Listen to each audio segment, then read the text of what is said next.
Welcome to the Trading with a Bot channel. Here on the screen I have a grid trading strategy for IOST and Tether crypto pair, trading it on the Binance Futures platform. Grid trading is an automated approach of trading within a defined range. I had covered grid trading in my other videos of the Bitscap platform. Binance Futures grid trading, however, is very different. What you see on the screen now is the grid setup for IOST, USDT crypto pair. In this video I will show you the loss, and the profit I had made with this pair, how to set up grid trading, and most importantly, how to manage your risks in order for you to avoid losing your money.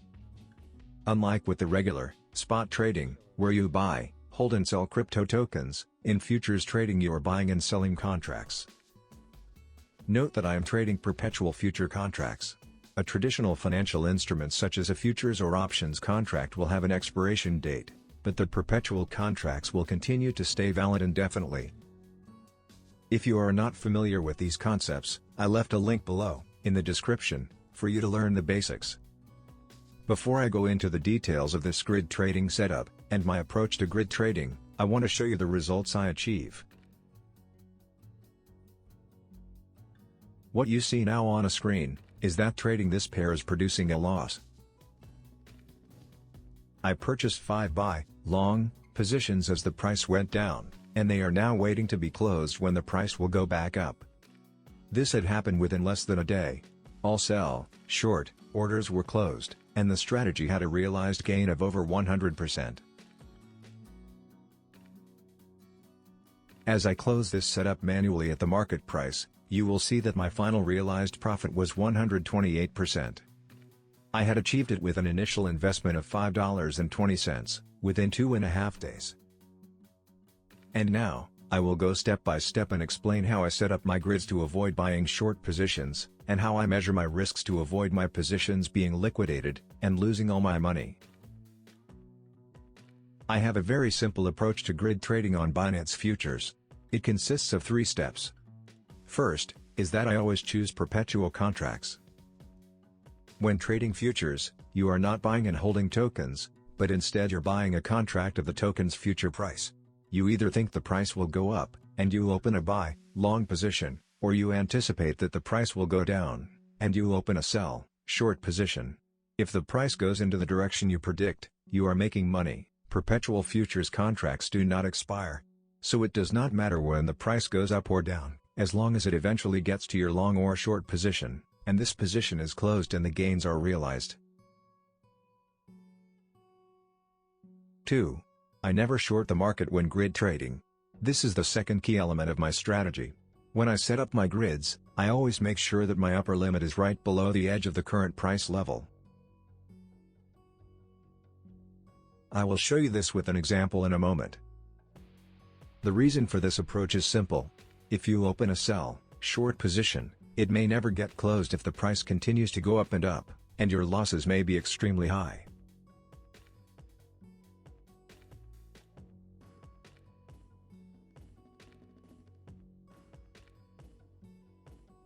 And the third, and equally important rule. You need to calculate and ensure a sufficient balance in your futures wallet that you set aside and hold as collateral. If your long or short positions will start losing value, your collateral balance will be held hostage. If the wallet is sufficiently big, you simply maintain these positions until they become winning. But if your balance is not sufficient, everything will be liquidated. Your positions will be terminated, and your collateral wallet will be emptied. You will lose everything. Let me continue to illustrate point number 2 and 3 with examples and some additional details.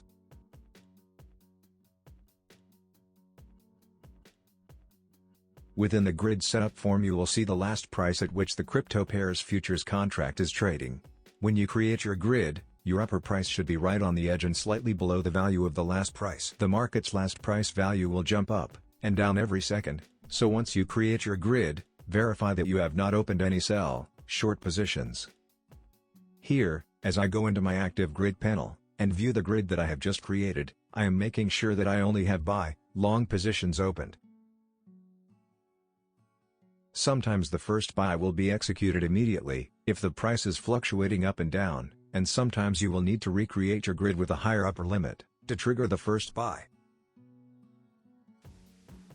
The main assumption of this strategy is that the market is bullish and that the price will go slightly down, allowing you to open buy, long positions, but then eventually go back up, allowing you to close all of your long positions with a profit.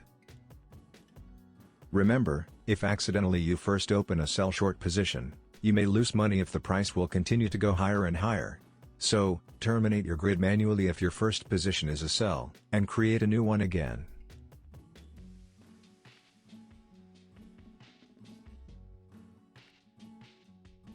Watch me here repeating the operations of opening a grid, and adjusting the upper grid price several times, to make sure that I stay right below the last price.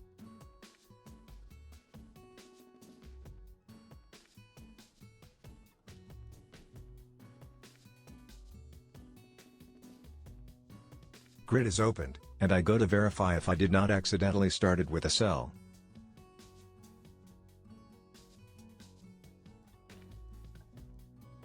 My grid has only long positions, so now when the price goes down I will be opening these buys longs, and when the price goes back up and reaches the grid again, I will be closing them.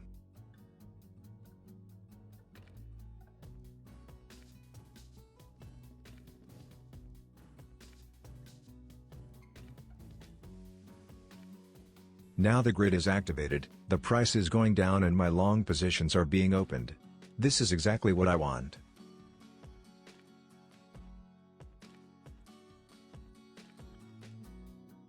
You can see that my P&L is negative, and will continue to be negative until the price will go back up.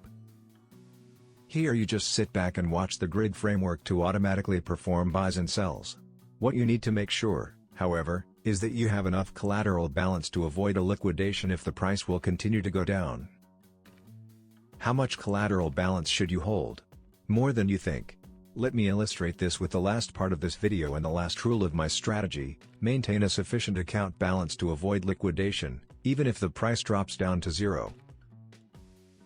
The grid strategy that I had set up earlier had 15 grids in total.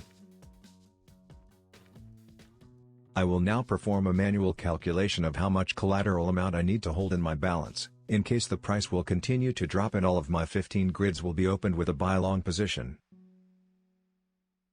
I'll do it in Excel, just to illustrate a point. First, I'll add the price level for each grid. The quantity is the same for each grid. I am buying 524 iOS tokens per grid, with the setup I had chosen. Remember, I had invested 5.2 USDT for this grid strategy in total.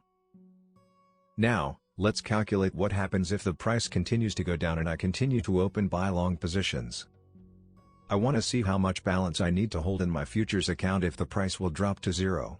This is absolutely the worst case scenario. If this happens, and if I am able to withstand it, I will not be liquidated, and will enjoy a profit when the price recovers. I'll use a calculator now, and will record my loss amount for each grid position for the cases when the price drops to zero.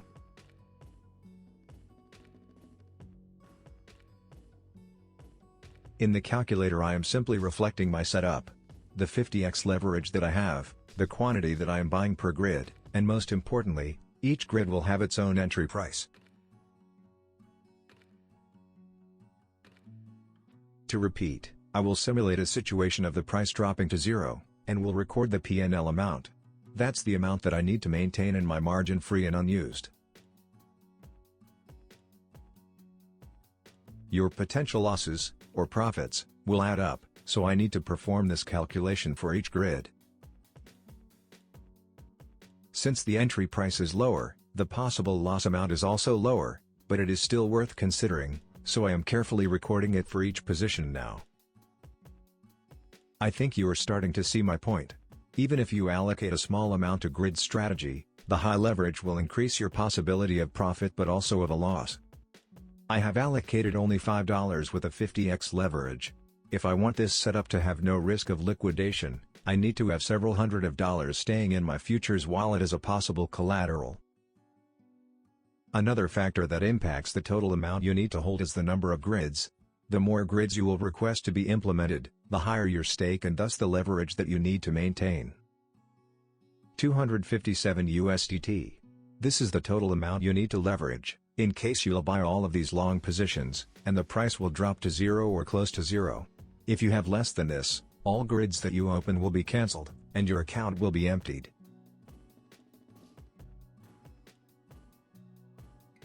In this video I have demonstrated an approach I use currently when the crypto market is bullish. It works well, and I was able to repeat the results I am showing here, day after day. I had also lost some of my money by opening too many grids and not having a sufficient balance on my account. Thus, I have laid out the 3 rules for myself and I had shared these rules with you. 1. Trade only perpetual futures contracts. 2. Set up grids under the current price level, and never buy a sell short position. And 3. Maintain a sufficient account balance to avoid liquidations. Once you set up your grid, let it do its job. Do not worry if the price goes down, this is exactly what you want. When the price recovers, you will earn profit. As you can see on the screen now, in this example I am violating my 3rd rule. My balance is only 27 USDT, so I am taking a lot of risks here. I strongly advise against this. Moreover, when using grid trading strategy, do not trust the liquidation price value you'll see on your screen, because it is not final. As I had shown to you via Excel calculation, the amount required to avoid liquidation is growing with each open position, so do not be misled by this value. And finally, I invite you to try grid trading for yourself. Binance is the only platform that I know of that has a feature of grid strategy when trading futures. I left my referral link below, and if you don't have a Binance Futures account, you can sign up and receive a 10% discount when trading futures. Just scroll down for the referral URL below, but also, please give me a like if you enjoyed this video. Of course, I would very much appreciate your subscription to my channel and your feedback. Thank you.